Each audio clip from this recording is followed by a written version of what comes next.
Hello, everyone. I want to welcome everyone to the International Day of Persons with Disabilities 2024. It's amplifying the leadership of persons with disabilities for an inclusive and sustainable future. My name is John Massa. I am the Independent Living Skills Coordinator. And to describe myself, I'm a person with a physical disability who uses a power wheelchair. I am a white male. I have black hair and a black mustache, and I'm wearing a black shirt, and I use the pronouns of he and him. I'm joined with my senior manager, David Myers, and I'll let him introduce himself. Thanks, John. Good afternoon, everyone. And my name is David Myers. I'm CILT Senior Manager of IL programs. I use he, him pronouns and identify as Black, cis, disabled man. I have short pepper and salt colored hair. I'm wearing eyeglasses, a gray shirt, and a wide smile. I'm really thrilled we're all here together, marking this very important day centering disabled and deaf folks here in Canada, but also across the planet. Thanks for being here. So we would like to begin with a land acknowledgement that we're all joining virtually so that we may be on different treaty lands, but CILT is located in Toronto, which is the territory of many nations, including the Mississaugas of the Credit First Nation, the Anishinaabe, the Chippewa, the Haudenosaunee, and the Wendat peoples. We recognize the impact of historical and ongoing practices of colonization, and of those of us who are settlers are grateful for the opportunity to live, play, and work on this land. We thank, honor, and stand in solidarity with generations of Indigenous people. We recognize the need to advance change and create a more equitable, just, and inclusive Ontario for all, especially those who experience multiple intersecting forms of oppression, like disabled, Indigenous, Black, and people of color. The land is also part of the Dish with One Spoon territory, a treaty between the Haudenosaunee Confederacy, Anishinaabe Allied Nations to peacefully share and care for this land. Sorry. Oops. 1 second. Sure.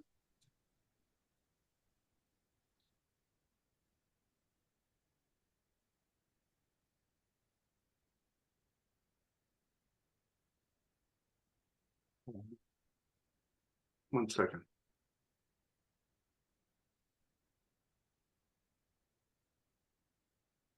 All of those who come to live and work here are responsible for honoring the treaty in the spirit of peace, friendship, and respect.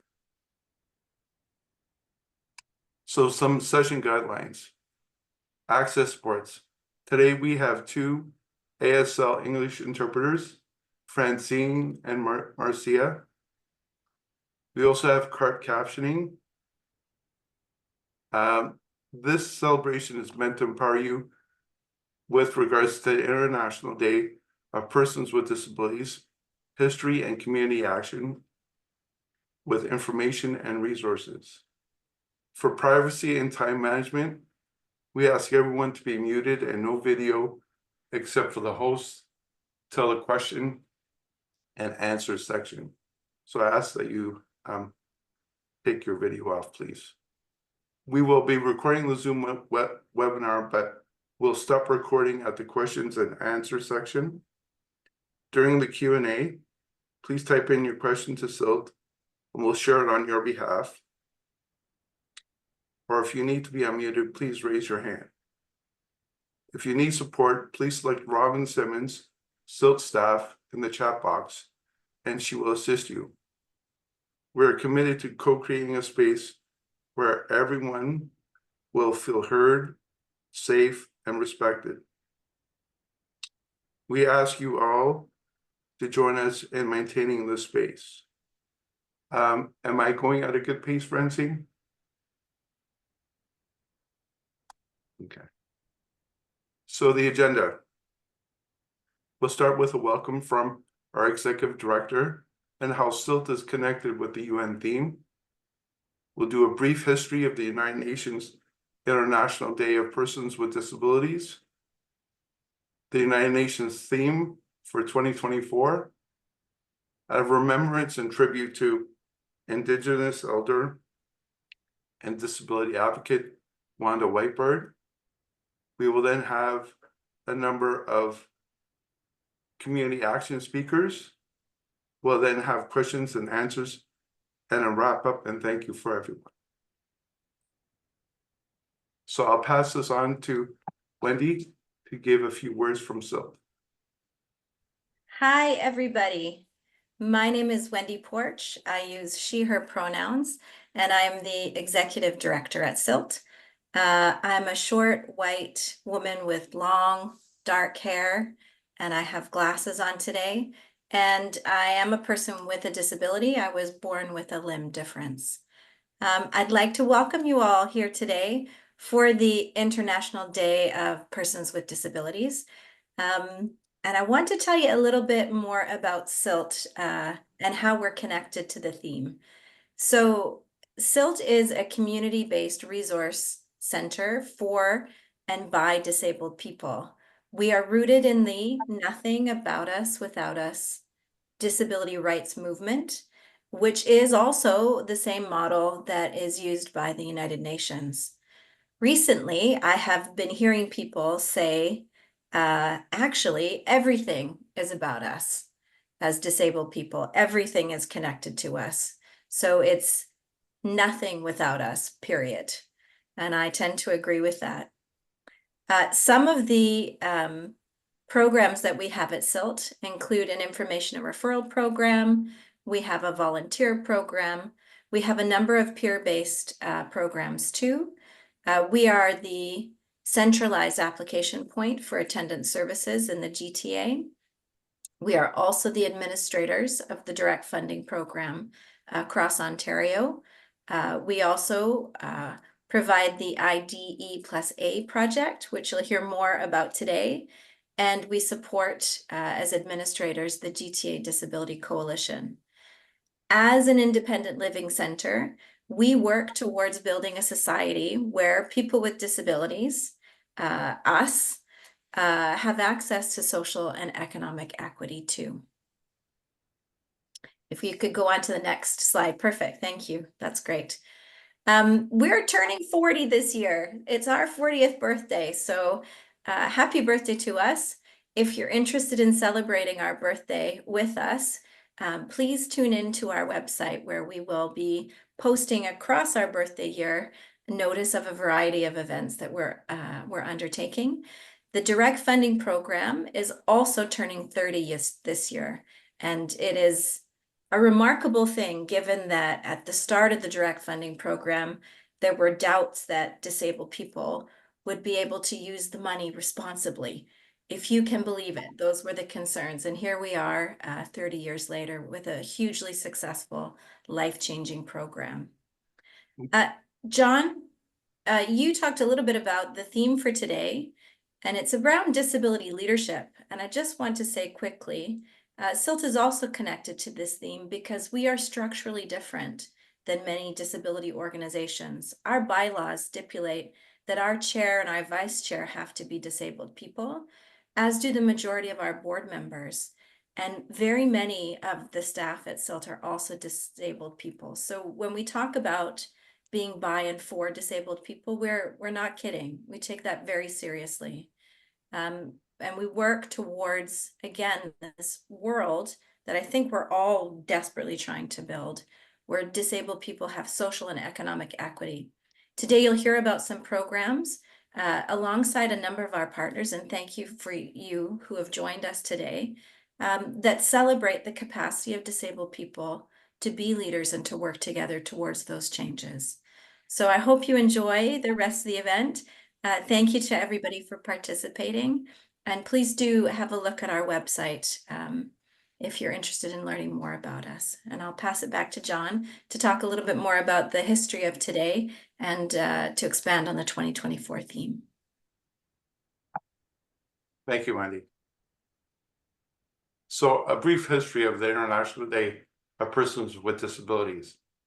It's on December 3rd, and it's an annual observance, which was proclaimed in 1992 by the United Nations General Assembly, Resolution 47/3. The observance is about promoting an understanding of disability issues and mobilization for support for the dignity, rights, and well-being of persons with disabilities. The theme this year for 2024 is amplifying the leadership of persons with disabilities for an inclusive and sustainable future. This theme recognizes the important role that people with disabilities play in creating a more inclusive and sustainable world for all. It also emphasizes the importance of participation of persons with disabilities in the important decision-making process that affects our lives. Some of the key goals and calls to action by the United Nations is that every country, every organization is asked to promote the leadership of persons with disabilities in all areas of life. It also asks for ensuring the inclusion of persons with disabilities in all aspects of society and increasing the participation of persons with disabilities in decision-making process. It also talks about raising awareness of the rights of persons with disabilities and then celebrating the achievements of persons with disabilities. These are the key goals and call to action. So the United Nations has really played an important role in trying to develop the leadership of persons with disabilities.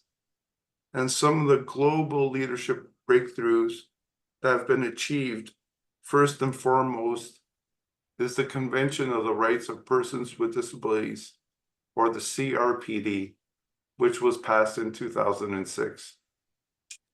There was also the CRPD optional protocol in 2008, where individuals and or organizations can make countries more accountable with regards to the Convention on the Rights of Persons with Disabilities, which was passed in 2008.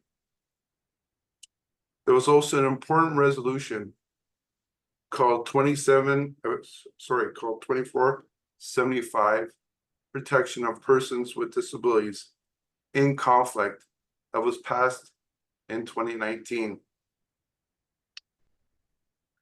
There was first woman with a disability to brief the UN Security Council named Nujeen Mustafa.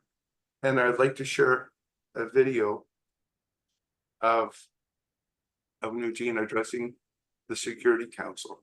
We'll stop sharing one second.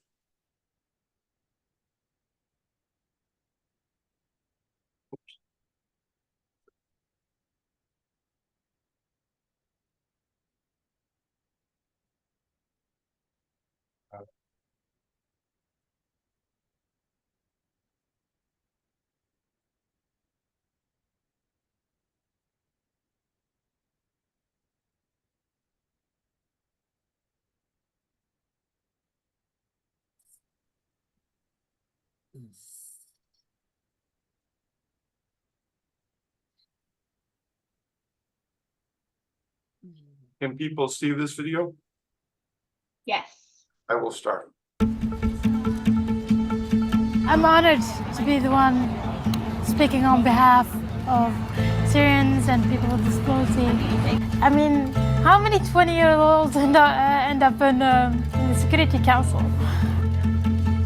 I now give the floor to Ms. Nujeen Mustafa.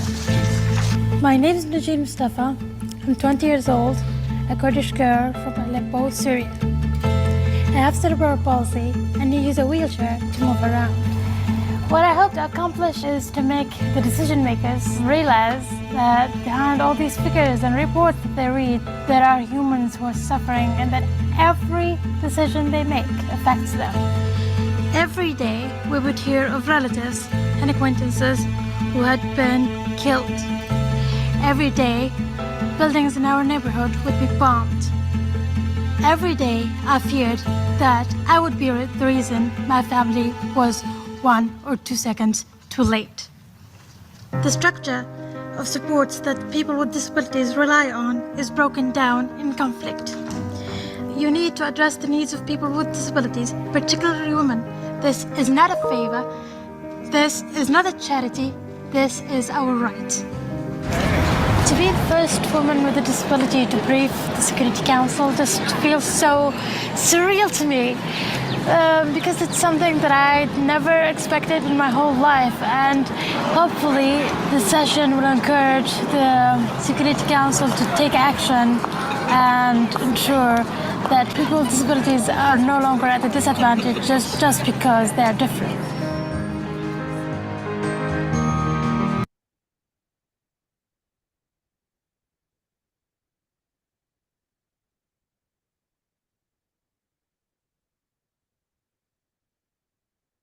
So that was a very powerful speech by Nujeen.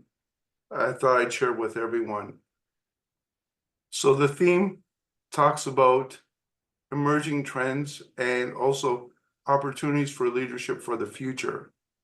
So the UN theme talks about the centrality of leadership for the role of persons with disabilities, from global to local. In particular, there will be an upcoming 2025 UN World Summit for Social Development and the need to create a momentum for achieving the 17 Sustainable Development Goals agenda for 2030.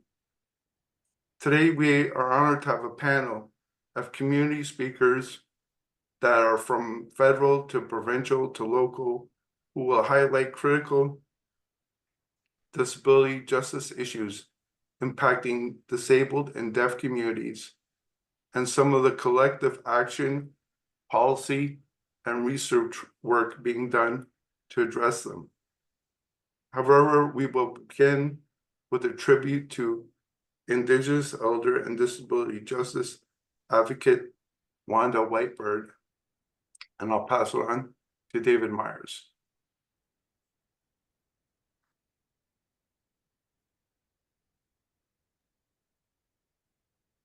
Thanks, John.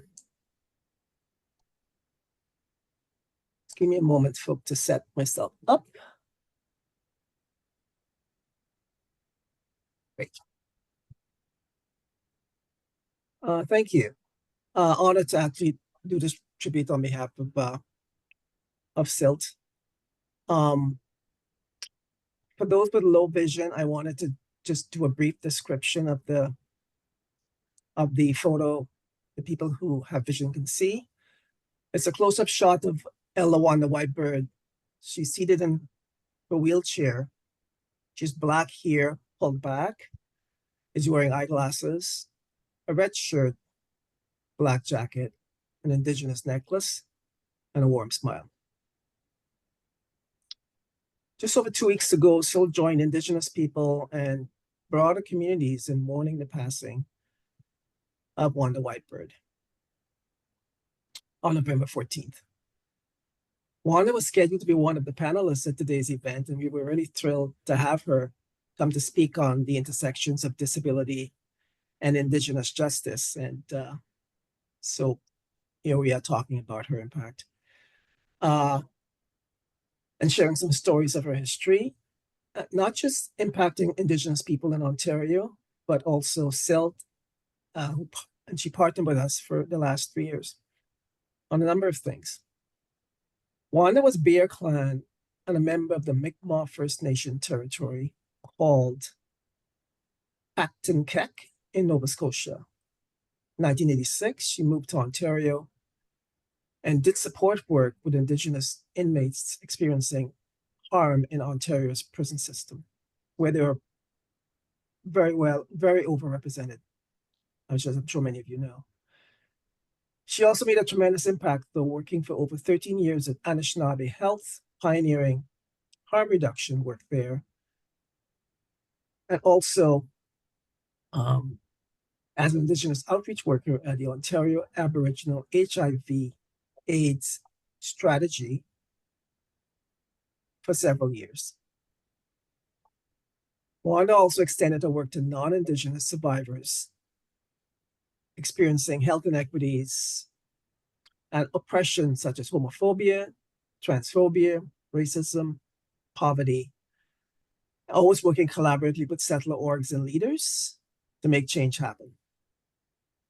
Over 14 years as a leader with the organization No More Silence, Wanda hosted the annual Valentine's Day Strawberry Ceremony at police headquarters in downtown Toronto, a protest against the inaction on missing and murdered Indigenous women, girls, and two-spirited people.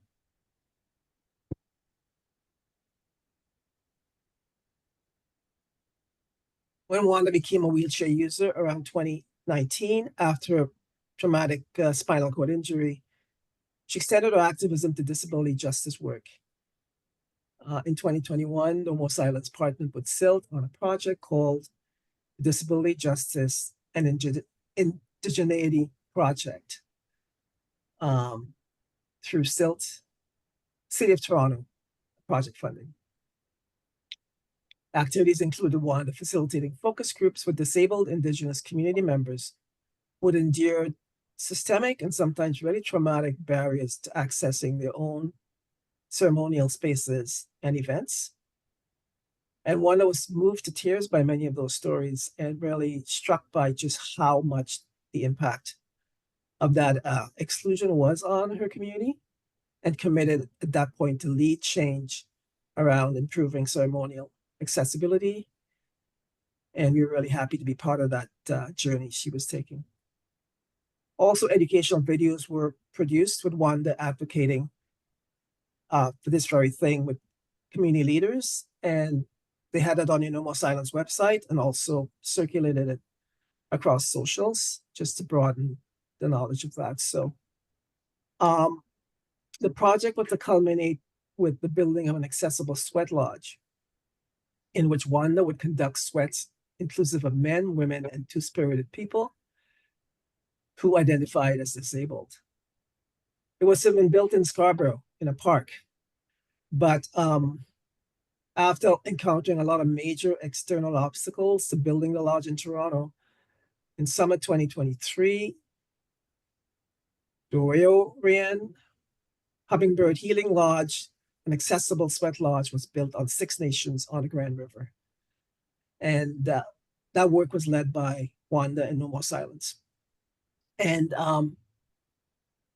we were thrilled when we heard from Wanda that they had done sweats there already over the past 2 summers, and had also included some of the folks who were interviewed in those focus groups. They were able to travel there and actually experience accessible sweats. So it's really an amazing experience, and we are honored to be on that journey with her. Over the last few years, Wanda gave decolonization teachings at CILT to our staff a couple of times, but also at a number of our public events that many of you, I think, probably attended at one time or another. She's very generous with sharing her learning and sharing how we could decolonize our work and our hearts, actively supporting action on 94 calls to action, and also asking for support with the Land Back movement. And welcomed our community support as she built on her own inclusion practice, because she was learning about disability and about ableism as she engaged with disability communities and really welcomed the opportunity to grow in that area and to merge the two for the benefit, particularly of Indigenous disabled folks. So Wanda would be missed by a lot. Went at her funeral on a couple weeks ago, so many people from our community and other communities talked about her impact. She went well beyond Indigenous communities and did a lot of that intersectional justice work we talk about in our own community, how to serve people with other identities who identify as disabled. So we're going to learn from her example and find a way to continue to do this work with the guidance of Indigenous leaders and communities moving forward. So thanks for listening. John's going to share a couple of short video clips of Elawana talking about the project. Off to you, John. Are people able to see this YouTube screen? Yes. I will begin sharing. I have had the most amazing opportunity to talk to individuals in our community who are differently abled than others. Some have said it's the first time someone has asked them that question. What is or how can you participate in ceremony? What is it that we need to change? And there are so many things that we need to change and learn so that everybody in our community has an opportunity to access our ceremonies, our teachings, and our community events. It's not enough just to have an automatic door. There are so many places that the wheelchairs won't fit, that the walkers they use, that they can't get them through the doors and they're made to leave them outside and continue to walk a distance without them. Those who have mental health issues or may be louder than others are asked not to attend because we're not a trauma-informed community and we're not providing trauma-informed care in a traditional way for everybody that needs access to that. So many want to be there, so many want to be a part of this community, and yet they don't leave home because they can't get through our doors. And I will share the second video.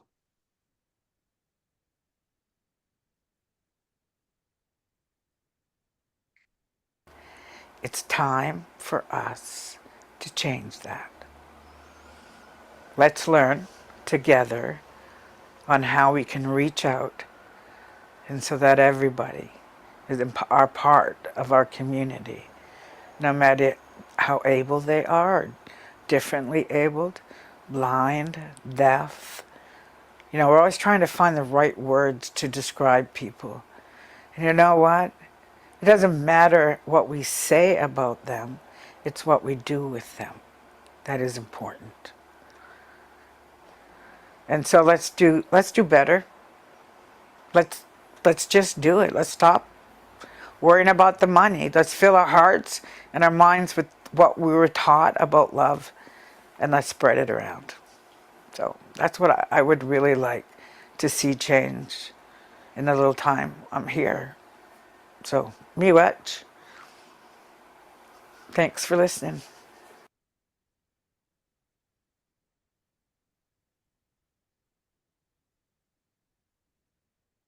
Thanks, John. Did we show the picture before of the lodge? Yes, yes, I did. Can you go back there for a sec? 1 second. Sure.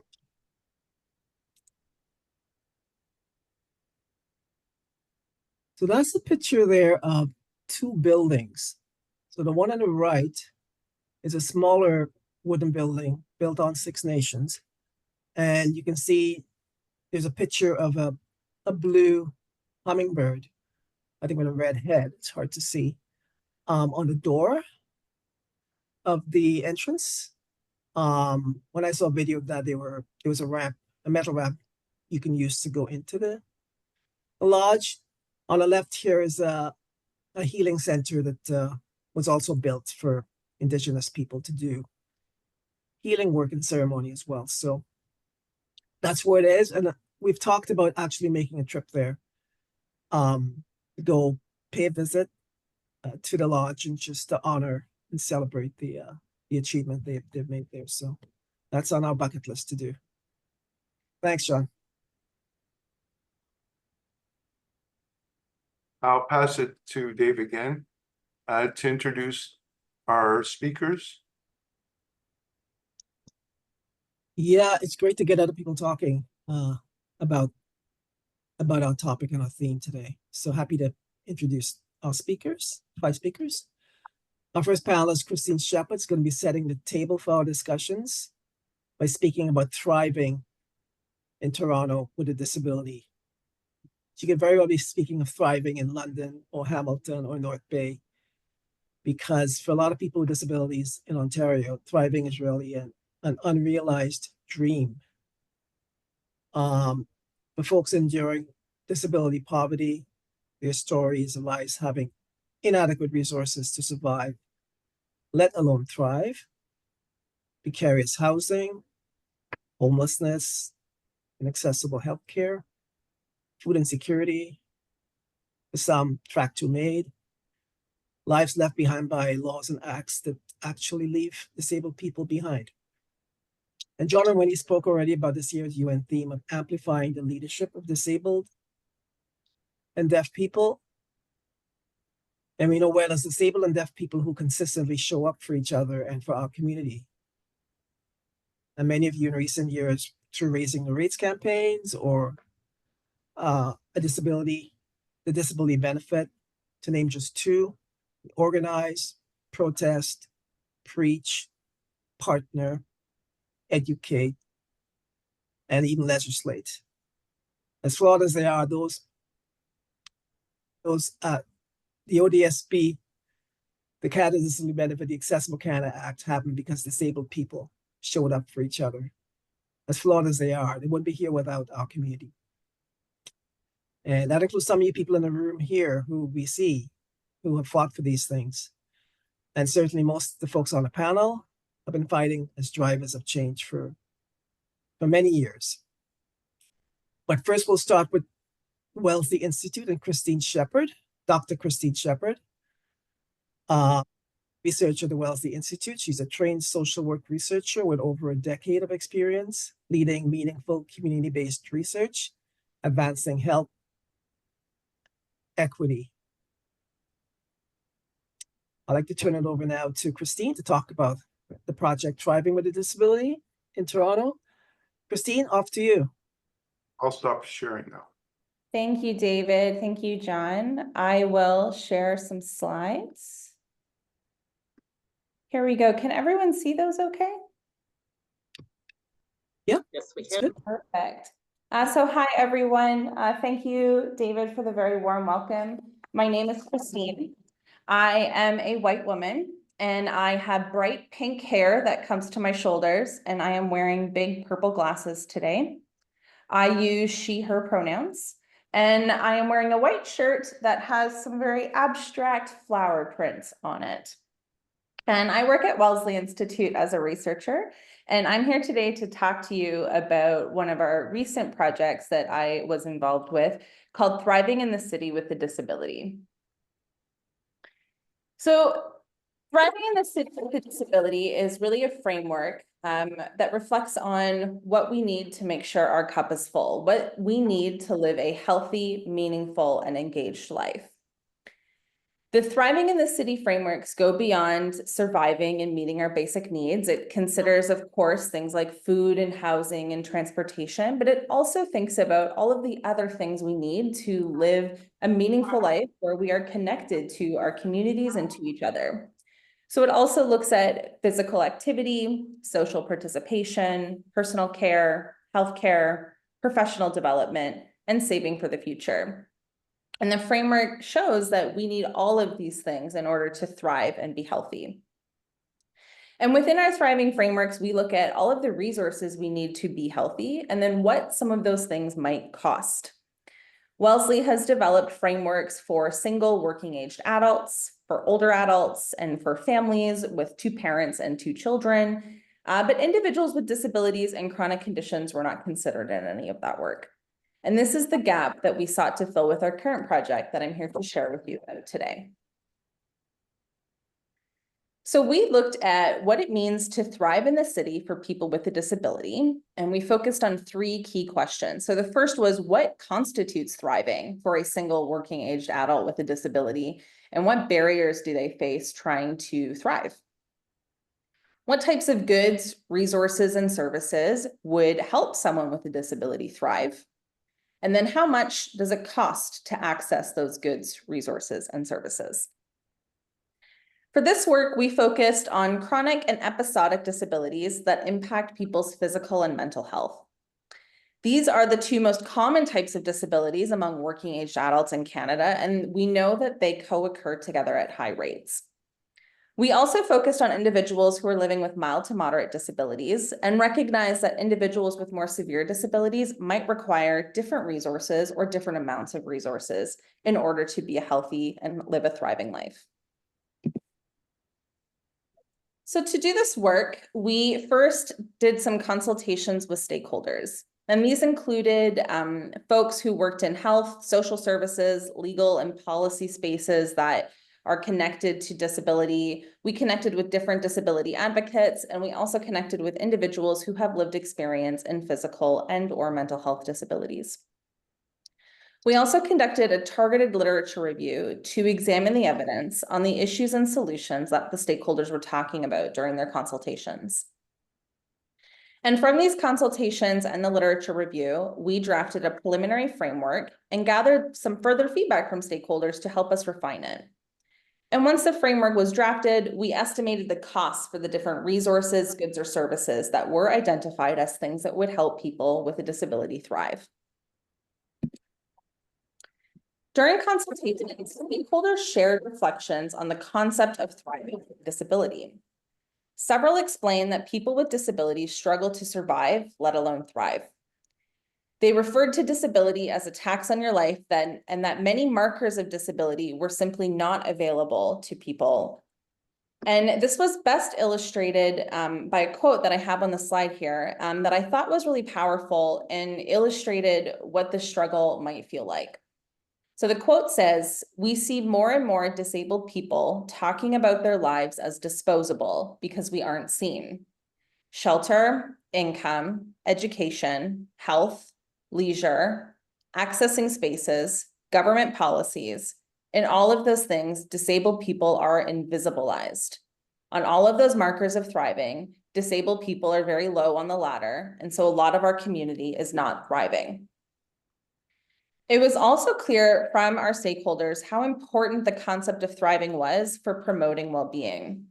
And it was thought that this was a more justice-oriented approach than some of the existing conversations that happen that tend to focus on poverty line and living wages, which focus more on helping people survive rather than thrive. Based on the framework that we developed, the cost to thrive with a disability in the GTA ranged from $74,000 to $116,000, depending on where you lived in the city and what your specific needs might be. And this is about $12,000 to $32,000 more than if you did not have a disability. We learned that there were extra costs for a disability found in every single component of thriving, and I'm going to give some examples of those in a few moments. We also learned that costs were higher for individuals who had physical accessibility needs, and they often had higher costs for things like accessible travel within the province or internationally, higher costs to make their home accessible for them, and then of course, mobility device repairs and maintenance. Christine, this is your 2-minute warning. Perfect, okay. So we did see that when people with disabilities didn't have access to the resources they needed to thrive, they had to compromise on aspects of their health. And this did look different depending on the person. Maybe they foregoed participation in social activities or physical activities, or maybe they weren't able to save any money for the future. Now, I said every single domain had extra costs for thriving, and one I'm going to highlight today as an example focuses on laundry and housekeeping. These were resources that had direct impacts on other aspects of thriving. They influenced whether you could present nicely for work and professionally for work, whether you were comfortable hosting friends or family in your home for social activities, and they also impacted your innate sense of dignity. And so for a variety of reasons, people with physical and mental health disabilities struggled with these tasks, and the resources they needed to be able to stay on top of laundry and housekeeping duties can cost up to $2,600 more to access. As another example, we also saw people with disabilities need to save more. This is partly because people with disabilities had more costs that they had to cover in their day-to-day living, so they need to save more. But we also learned about things like precarious employment or forced early retirement that impact how consistently people are able to earn income and save money for a rainy day or for retirement years. So just some considerations that I want to end with. The framework that we developed is a starting point. And there are some things we need to keep in mind. So first is these are estimates. They're meant to offer guidance rather than precise figures. Individual circumstances, preferences, and needs for good health will vary, and they're going to impact the types of resources that you need and what those things cost. Secondly, it's important to acknowledge that this framework focused on the needs for a certain group of people. People who live with hearing loss, developmental, learning, or cognitive disabilities will have different needs and therefore need different resources. And then finally, the estimates assume someone is living with a mild to moderate disability, and we know that those with more severe disabilities and more complex needs will require different and more resources to thrive.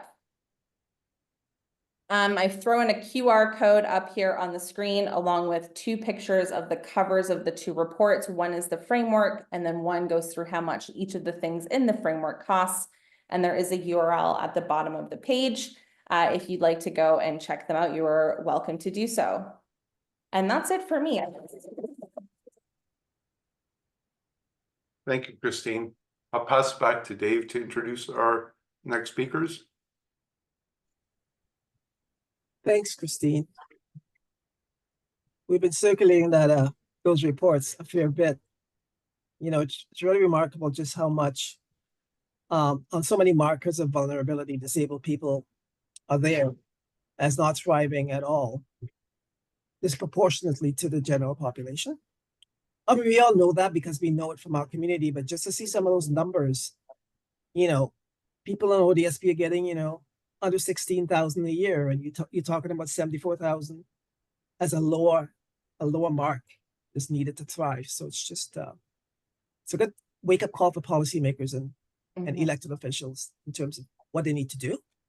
So thanks so much for that report. And now up next is the ODSP Action Coalition. Happy to introduce our next two panelists, Trevor Manson and Andrea Hatala. Trevor Manson identifies as a displaced East Coaster. His words, living in Toronto since 1990 and currently volunteering as the co-chair with the ODSP Action Coalition. Andrea Hatala is also co-chair, and we've known Andrea for many years at CILT as part of the GTA Disability Coalition, a great ally who we've partnered with on many different occasions. Happy to have both of you here. Pass it on to Trevor and Andrea.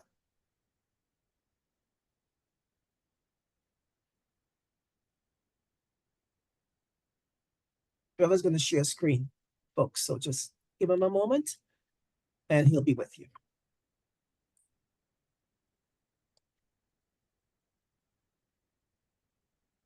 Oh.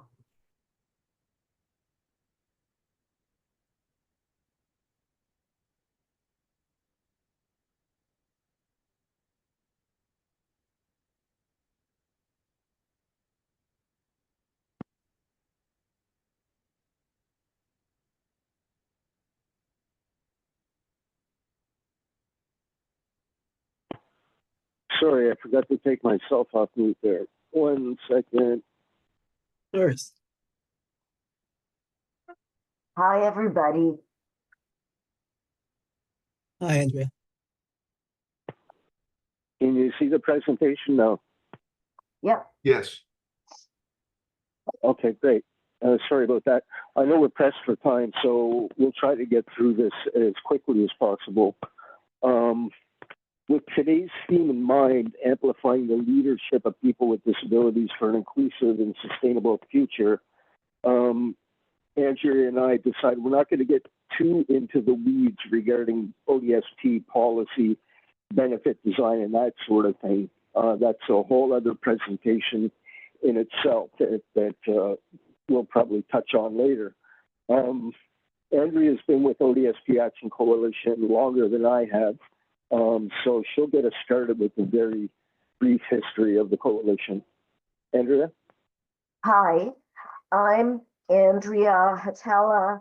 I am a white blonde woman, and I have a visual impairment, so I use a screen magnifier. So the ODSP Act came into force in 1997 under the Mike Harris conservative government, touted as a program solely for people with disabilities with no or little labor market attachment.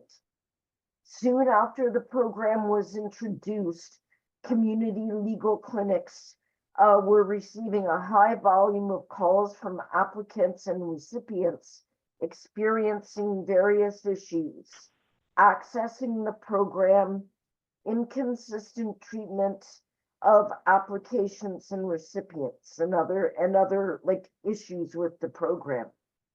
The coalition formed in 2002 after 16 community forums held across Ontario, discussing and documenting a myriad of issues regarding the program.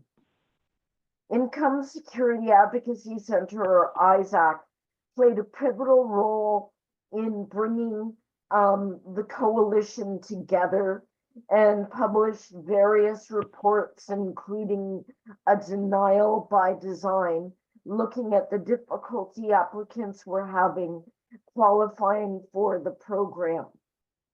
The coalition formed several committees, each co-chaired by an ODSP recipient and an agency person, and several folks from ISAC were actively involved in running the coalition. ISAC still plays a key role to this day in supporting the coalition's work. There was a change in government in 2003, which brought in the McGuinty Liberals, and later replaced by Kathleen Wynne. And it took some time, but eventually the new government became more receptive and open to listening to us, including regular meetings with the ODSP branch. And as slow as it was, we started seeing some progress. And Trevor? Thanks. A lot of people on this call are probably familiar with ODSP Action Coalition's work.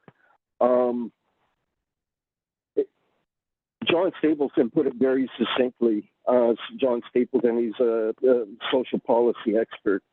And he said, this quote stuck with me: "There's no such thing as drive-by advocacy, and the only haul is the long haul."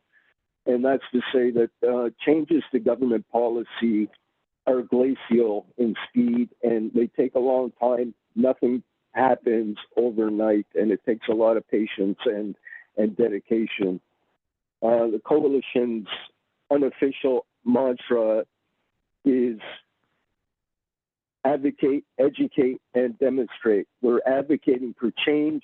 We're educating ourselves and each other and the public on the policies and issues affecting ODSP recipients and people with disabilities, so that we can articulate those issues clearly when we're advocating, and also demonstrating with rallies and that sort of thing. We have currently 2 active committees that people can get involved in. those two committees each meet monthly over Zoom, and Isaac lets us use their Zoom account for our meetings. We also, of course, engage in political correspondence and submissions to government. Like every year, we do a provincial pre-budget submission. We've submitted op-eds to the Toronto Star and various other publications. Of course, we work with elected officials, those who are willing to work with us. Sometimes, of course, they're not as receptive as we would like them to be. Obviously, we hold rallies, marches, and press conferences. Over the past 3 years, we've organized or helped organize at least 7 rallies in front of Queen's Park and elsewhere. For instance, on University Avenue in front of the MCCSS building, on Bloor Street across from Chrystia Freeland's constituency office. We recently held one in Ottawa and one in Hamilton, and we're continuing to do that sort of work, trying to get into different communities. And Just of giving, course, we can't sorry do this. to interrupt, 2-minute warning. Thank you. We work with a bunch of other groups, of course, not on our own, and we have a Know Your Benefits presentation that we present to in-person and online presentations about knowing what ODSP benefits are. And of course, we have social media presence, and we issue press releases. And all coalition's decisions are led by people with disabilities on ODSP. Andrea? Okay, so in 2018, as we all know, there was a change in government with Doug Ford's Conservatives winning a large majority, virtually wiping out the provincial Liberals. And the new government, of course, was and still is far less receptive than the previous government. And any inroads we made working with government abruptly ended. And there soon was some Legal Aid Ontario cuts, which unfortunately led to layoffs and diminished support from Isaac and community legal clinics in general. So at the time, it felt like Isaac was told they couldn't play with us anymore. Although they still let us use their teleconference line, at least for meetings. The recipient members of the steering committee at the time, Kyle and Andrea, Trevor and Patricia, the former PRC co-chair, were at a crossroads of sorts, and we really weren't sure if the coalition would continue. So after much discussion and inward reflection, we decided we were determined to continue our work as best as we could, even if it only meant getting together once or twice a month and bitching about ODSP. We weren't going to let them win. So after okay, then the pandemic happened, which of course changed everything. All meetings soon moved to Zoom, and the dust had settled a bit since the LAO cuts, and Isaac is still a very close partner and supporter of the coalition. In particular, Claudia's continued support and their tremendous contributions. They still let us use their paid Zoom account for meetings, and has let us use their office space to view webinars together, like the Canada Disability Benefit Technical Roundtables. Okay, we're going to fast forward to 2023.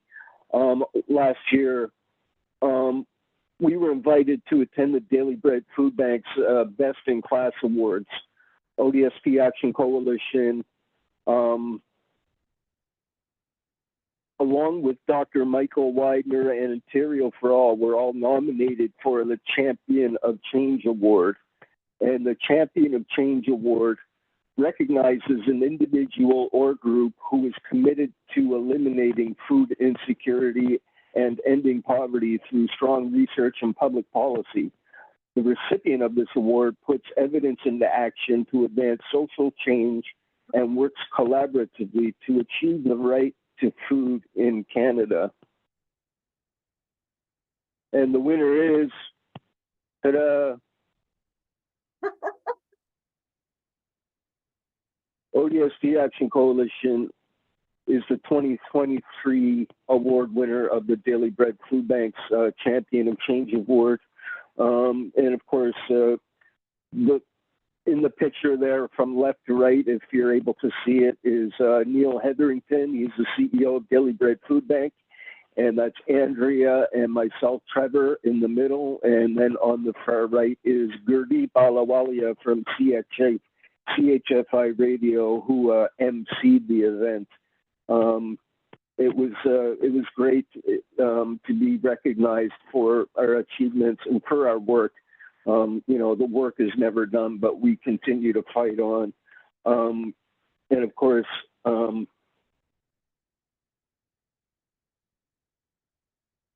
the award and the frame plaque we gave to Claudia to keep in her office at Isaac, because I would probably get it dirty if it stayed in my house. We're going to talk about some victories of the coalition. We over need the to years. wrap up very soon, so We're maybe just one or two, and then we might have to move to our next speaker. Okay, great. Okay, so as mentioned earlier, there's no such thing as a drive-by advocacy, and the glacial speed that we, okay, let's see. So it's impossible to say that, for instance, this campaign led to that victory, or this campaign was the result of X victory. It's really it's really a collective effort by many organizations and individuals, all pushing in the same direction that leads to all these victories. So let me just try to find a couple that we can. Okay, increasing to ODSP rates, though they're still inadequate and tied to annual inflation, starting in 2023. Increase to earnings from employment exemptions from $200 per month to $1,000, although the higher exemption does not apply to the spouse or partner's income, only disabled recipients, which is a big problem. Stopped a bandied about idea to merge W and ODSP into one program.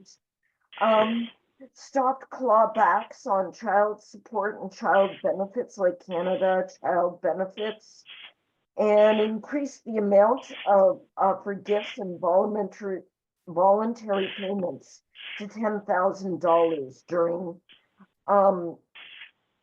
during any 12-month period. So that's just a brief example of all the victories that we've sort of had a part in by pushing the government. And I guess we're out of time, but if we do have any questions, anybody wants to get involved in our work, you can email us at odstactioncoalition@gmail.com. Thanks for having us today. I appreciate it. And so does Andrea. Yeah, thanks.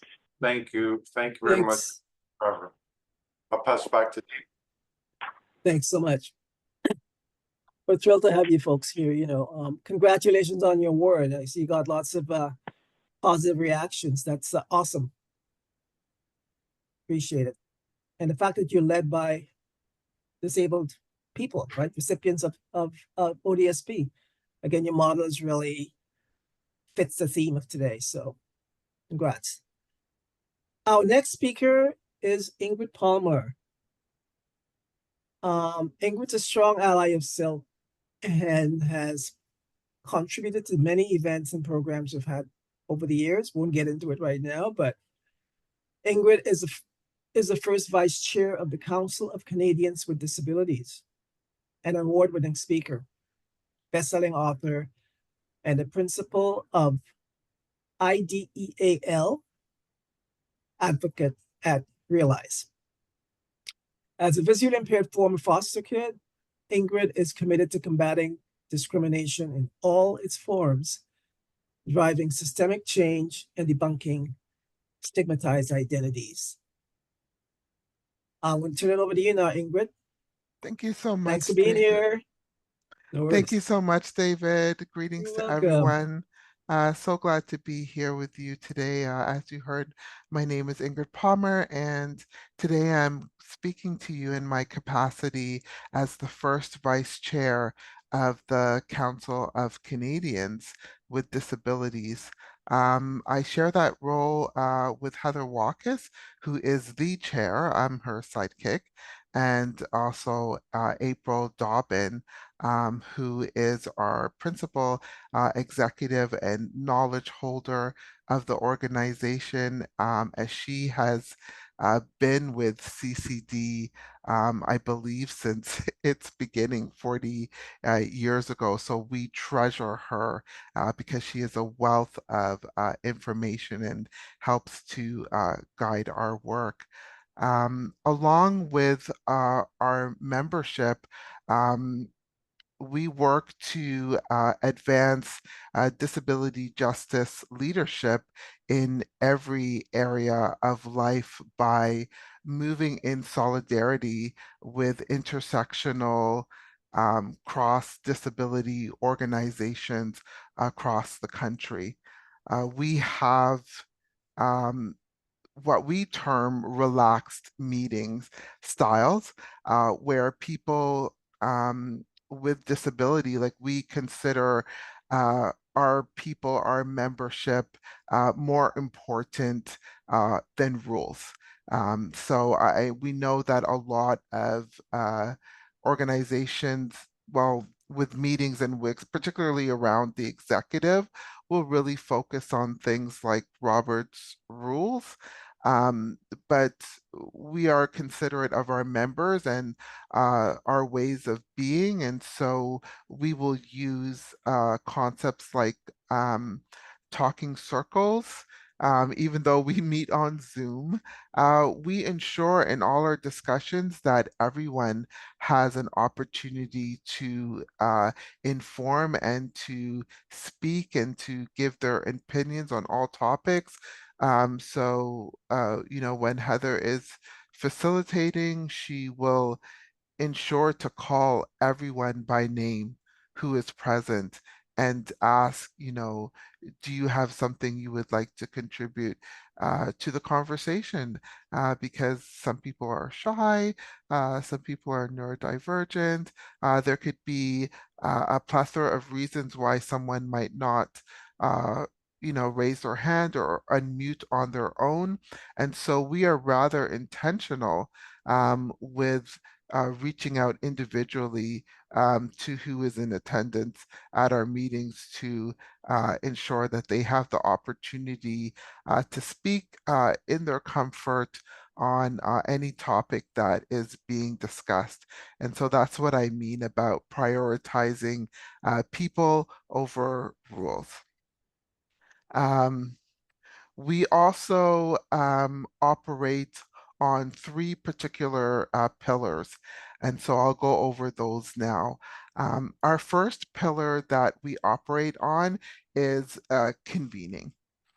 We are really big on convening our community to come together to talk on different issues. And we convene people with disabilities in both a leadership and supportive role, because we recognize that there is so much work to do in ensuring inclusion, diversity, equity, access, accommodation, and belonging for people with disabilities. And none of us can do this work alone, and none of us have to do the work alone. There are issues where CCD as a collective leads on, but we also welcome our members to bring their projects, their events, their programs to our meetings and to seek support from others.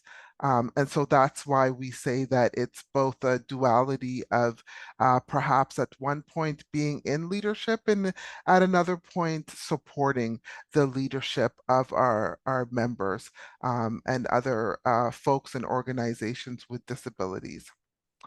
As members of the Council of Canadians with Disabilities, we also, as I said, support one another's work and the leadership of those directing their initiatives. And what we mean by that is that, you know, there's no like taking over, you know, as so many of us can experience when we are working in partnership, perhaps outside of the disabilities. I've certainly in my time heard many stories of grassroots organizations with disabilities under trusteeship of organizations not led by people with disabilities, and having their initiatives taken over, swallowed up by that other organization, or having them take the credit. And so we are very intentional about not causing harm that our community has historically experienced. We are very focused on respecting the leadership of our members and our community and supporting them in their leadership. There is no taking over of projects or programs that someone else is doing. We don't feel the need to be in the lead of everything. There are areas that we lead, but we love supporting our members in the areas where they requested and support their direction of how they want that support to look like. Ingrid, Yes? 2 minutes left. Already? Oh I my know. goodness. Okay. Well, in this way, we protect each other. I'm going to skip over some of the things then. And our third pillar that we lead on at CCD is um, our over 40 years commitment to disability human rights justice. And so we have led and continue to lead on really pivotal human rights legal cases in Canada. There have been many, everything from transportation, both on airplanes and by trains. I hope that all of you know that as people with disabilities, that you are entitled to have a guide accompany you at no cost or at only the taxes of a second ticket. And that's nationally, whether you're traveling by plane, by train, by bus, you are entitled to that. And CCD was pivotal in obtaining that. And also a lot of really other pertinent legal cases. So we are really strong on that. We are an organization that is of organizations led by people with disabilities and staffed largely with people with disabilities. We do not have in our membership organizations who follow the medical model of doing for people with disability, but not being led by them and not having a large number of their staff being people with disabilities. So we really support community. When we have work to be done, whether it's having our website done or any type of consultation, we go first to community. We seek out organizations and businesses and entrepreneurs that are people with disability, and that is where we put our money forward. We are really big on people with disability being paid for their work, for whether that's consulting or participating in research. We support community-based research, and we really work hard to promote that to be respected alongside academic research. In community-based research, when we work in community, we know how to support community. We do not recreate the harms that have been done by others when they do consulting and research in communities, and we are really focused on community owning that research and staying connected to that researching, knowing what becomes of it, what is done. And so we are very particular about keeping community engaged in any research that we are leading. Sounds awesome, Ingrid. Okay, great. Sorry. No worries, I understand. Thanks a lot. Thanks a lot. Mhm. Great hearing your presentation and great hearing you're at CCD, and there's some opportunities to do some collaboration with folks in this, in Toronto, different disability orgs. We'd love to maybe connect, learn about the work and how we can support it in future. Thanks so much. Appreciate it. Okay, and the next we have two presenters from CILT's IDEA project. Kate Welch, who's a CILT staff and who coordinates IDEA. They are a queer disabled artist, an educator, and a longtime disability justice activist working in the city of Toronto. And Courage Bacchus. Courage is also a facilitator with the IDEA project, but Courage has been doing work for decades and is a Black Deaf Olympian representing Canada, and also a longtime performance artist who continues to be doing really compelling performance work, not just in Toronto, but internationally. So welcome you both to present an idea. Thanks, David. So Courage and I are just going to talk a little bit about our project. Some of you may already know about it, but I'm just going to share my screen and make this bigger. Let's see.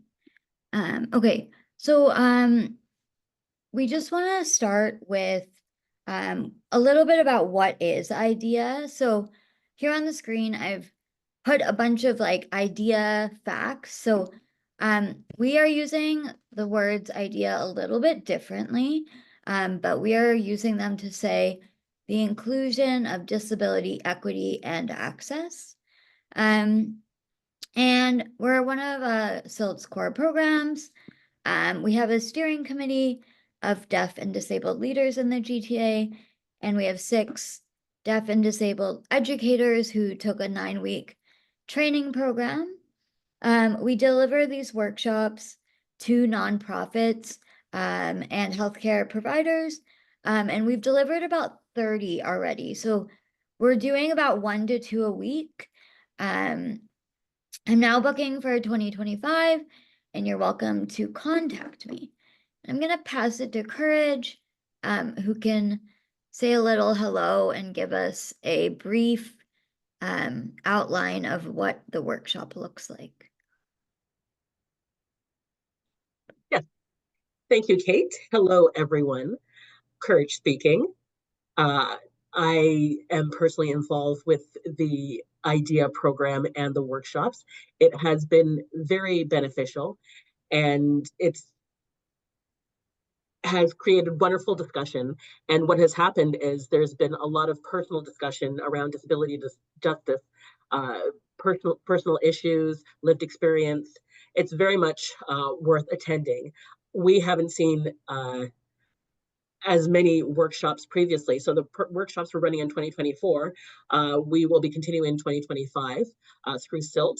I'm asking you to come out and support the workshops in attendance. So attend the workshops if you can, or perhaps your organization would like to host a workshop, in which case, please feel free to reach out to Kate. I'll turn it back to you. Thank you. Thanks, Courage. So this is a little sample agenda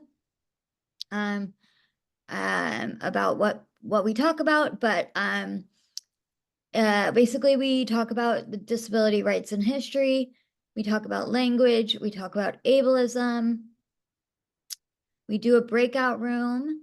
We have a scheduled break. We talk about accommodations and access needs. We talk about models of disability. And then we spend a bit of time talking about disability justice and some different principles. So today we're going to skip ahead and give you a little taste, I guess, of the disability justice part of our workshop. So Courage, if you want to explain disability justice, and then I can go after that. Yes. So disability justice is a framework that was coined by performance art group Sins Invalid in 2005 in the Bay Area of San Francisco. It's as a response to overall white disability rights movement that focused on physical disabilities and gaining legal rights. Disability justice looks at how ableism and other forms of oppression intersect.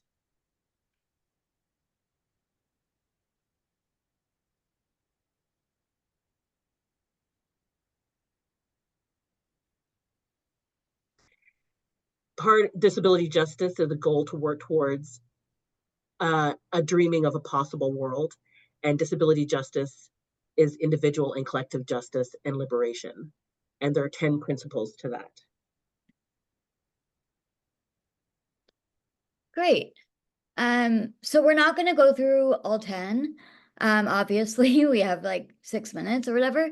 But we're just going to share 2 that we feel really kind of speak to the work around the UN and leadership by disabled folks, or leadership of the most impacted. So first, we're going to talk about commitment to cross-movement organizing, and then we'll briefly touch on commitment to cross-disability solidarity.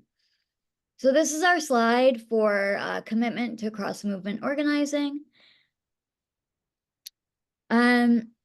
So I'm just going to run through some examples of how disability justice means cross-movement organizing. So for example, the picture, it says, there's a picture on the screen that says decriminalize survival, and it has a picture of drawing of some tents. So for example, unhoused people are more likely to be disabled. Shelters and housing are often not accessible and very often not safe spaces. Institutional ableism makes housing and poverty reduction a disability justice issue. Let's also examine how ableism gets contextualized within homelessness.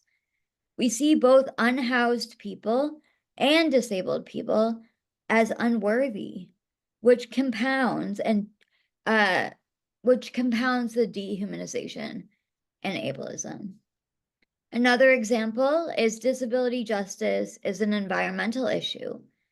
Pollution, lack of clean water, climate change, these can all create or exacerbate disability. Kate, And going 2-minute apologies, 2-minute warning. Thank you. So going back to our land acknowledgement, we see the relationship with other than human beings. Climate change is also disabling the planet. Another example is settler colonialism, which is inherently disabling, rupturing relationships between people and land, the violent tactics deployed such as genocide, residential schools, family separation, and systematically underfunding Indigenous communities. I know this was a lot of examples for a short period of time, but we just want to think about how disability and disability justice is woven through literally every kind of justice and liberation movements. So I'm going to go to the next slide. And this one is about commitment to cross-movement or cross-disability solidarity. So one thing to know within our work with IDEA is that we are a group of people with deaf folks and disabled folks and lots of different types of disabilities. So Sins Invalid has the saying, we honor the insights and participation of all of our community members, knowing that isolation undermines collective liberation. Is there anything you want to add, Courage? I know we need to wrap up, so anything you want to add?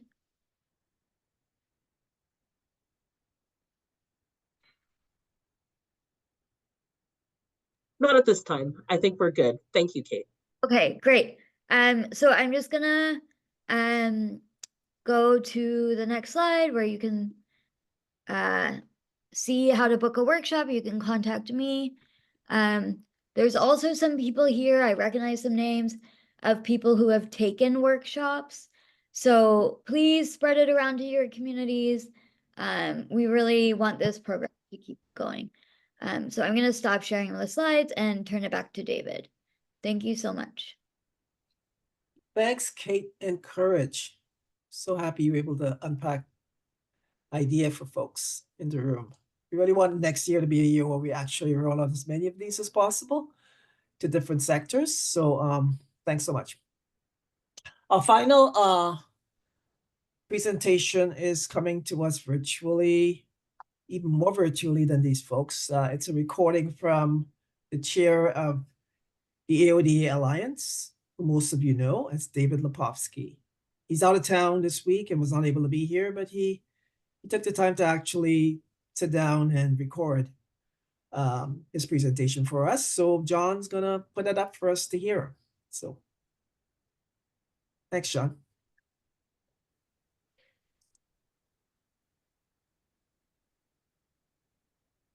Are people able to see the screen? Yes. Okay.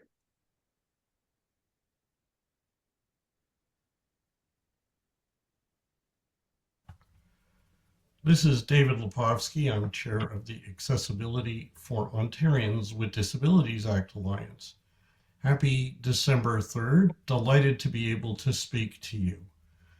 Let me talk to you about where we stand in the historic campaign by grassroots people with disabilities from across Ontario to try to win an accessible and barrier-free province for over 2.9 million people with every kind of disability. Well, there's good news and there's bad news and there's hopeful news.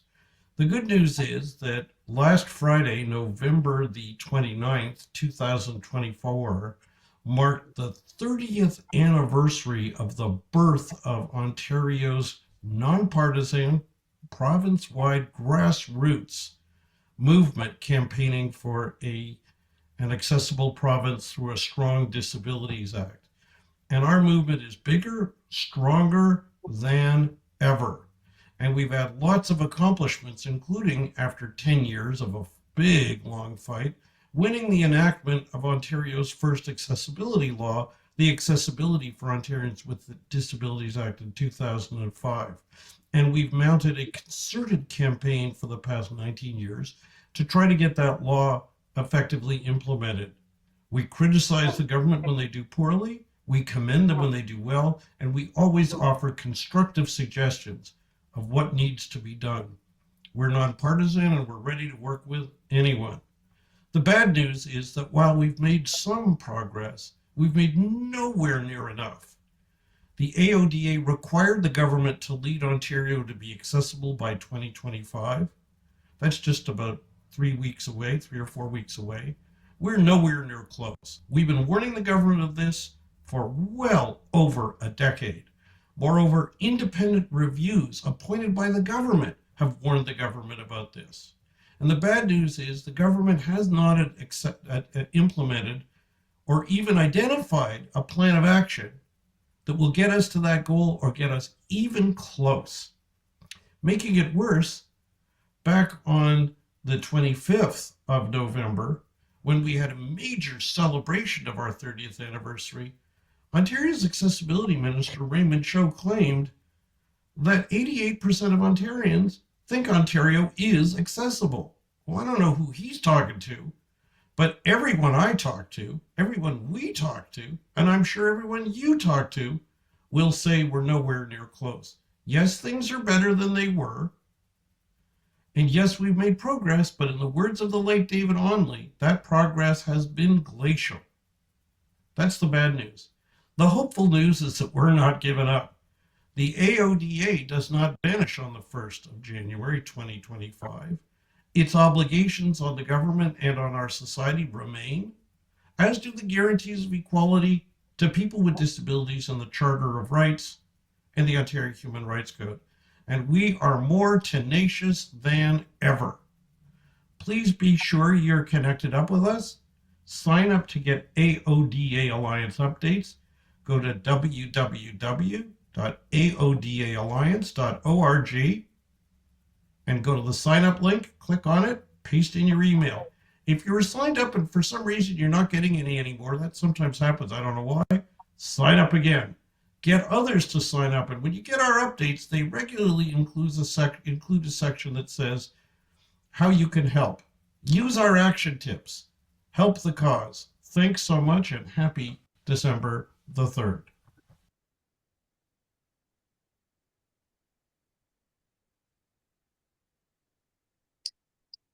Thanks, everyone. That sums up our presentations. 5.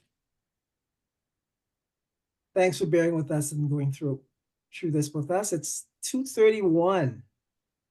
And at this point, we wanted to actually turn the rest of the event over to our audience and our moderators. And we got some questions in the registrations from folks, but we also want to take some from the floor. So hopefully some of you have some questions you want to ask. John, you want to kind of Sure. I just wanted to thank all the panelists, and if you have a question and you would like to share your question, there are several ways you could do it. You can raise and lower your hand. You could click on reactions and click raise your hand or lower your hand by using Alt-Y, or if you're using a Mac, using Option Y. If you dialed in by phone, you could do *9 to raise and lower your hand. And you can mute and unmute using the bottom left of your PC using Alt-A, or on a Mac using Command-Shift-A. And if you've dialed in by phone, you do *6 to mute and unmute. And we also have questions that people who first registered, and we'll alternate between the questions from the registration and also people that pose questions to us directly. And so I'll pass it to you, Dave, maybe to start with some of the questions for the panel. So after this presentation, we will be sending a number of resources. We'll be sending a PDF of all the presentation slides or their speaking notes of the panelists.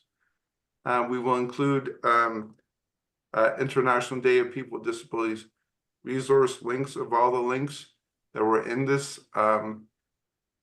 presentation, as well as all the organization and panelists that spoke and the organizations that they're from.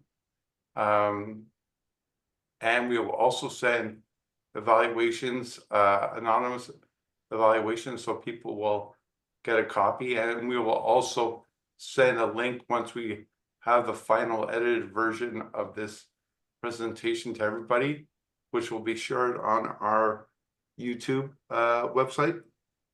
And I just wanted to say thank you for everyone's time and participation.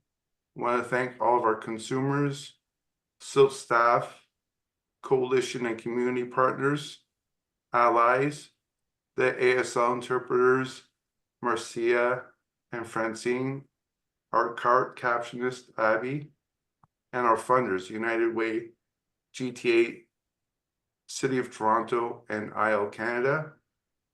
And to reach out to us, even for service navigation or information, self-advocacy, peer support, and all of our other programs. We have our contact information with our email, website, our Twitter, our X, our Facebook, and our Instagram links. And I want to once again thank everyone for joining us today. And we'll be sharing all these resources in the next day or so. I want to thank everybody. Can I say one thing before we go? Yes. Yeah, thanks everybody. It's great having this event with you folks. Just wanted to give a shout out to one of our partners who is also doing an International Day event this Saturday. ABC Canada and partners, they do one every year and are having theirs virtually this Saturday. We will send the link if people want to register for that event as well, because we think it's the more of this we do to shine a light on disabled people and our needs and our rights to thrive and to access. I think it's a great thing. So we'll share that with you as well. And hopefully some of you can go to that one too. Thanks so much, everybody. Thank you everyone for coming. Happy International Day for Persons with Disabilities. Amen.